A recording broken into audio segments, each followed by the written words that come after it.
Good day mga ka-sports natin dyan. Pero sa mga fans ng PLDT ay hindi nga maganda ang ating vlog sa ngayon. Lumabas na kasi ang resulta ng kanilang motion for test sa naging laban ng Akari versus ng PLDT at nabasura nga ang kanilang protesta.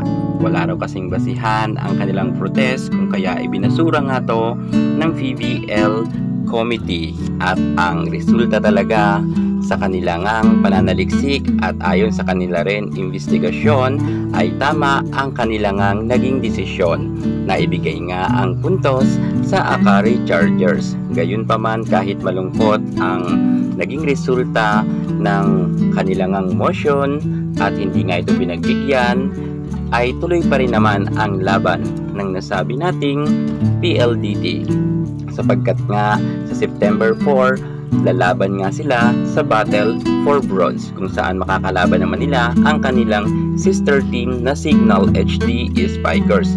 Ngunit aalamin natin ang reaksyon ng mga netizen hinggil nga sa isyong ito. Pero bago ang lahat, subscribe ka muna. Click ang ating notification bell para lagi kang updated sa lahat ng issue sa volleyball. Susunod na.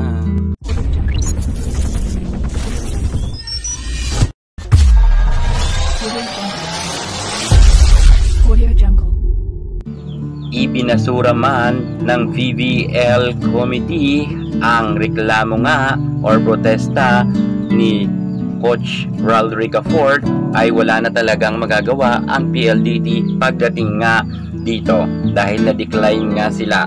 Gayunpaman kahit natalo sila sa kanilang protesta ay nakuha naman nila ang puso ng madlang people. Marami talagang mga netizen na minahal ang PLDT.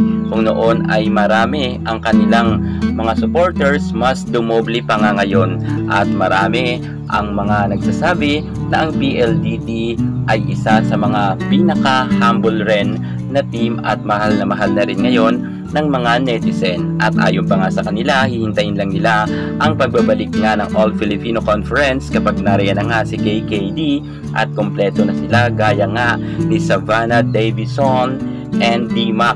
Kapag kompleto na ang PLDT, mas malakas ang kanilang puwersa.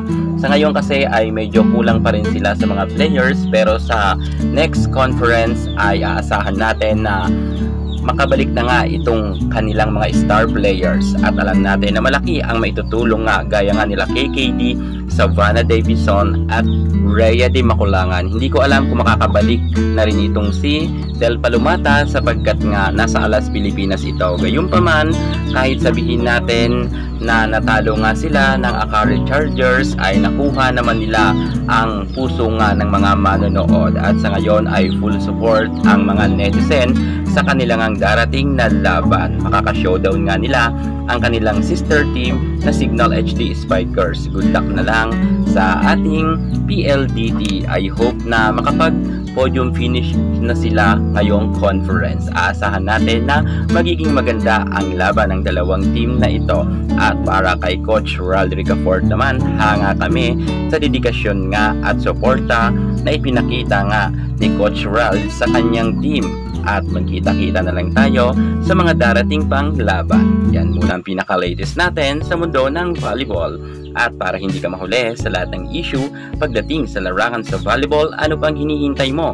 Subscribe ka na dahil madalas tayong mag-a-update ng mga laban sa volleyball. Thank you so much. God bless.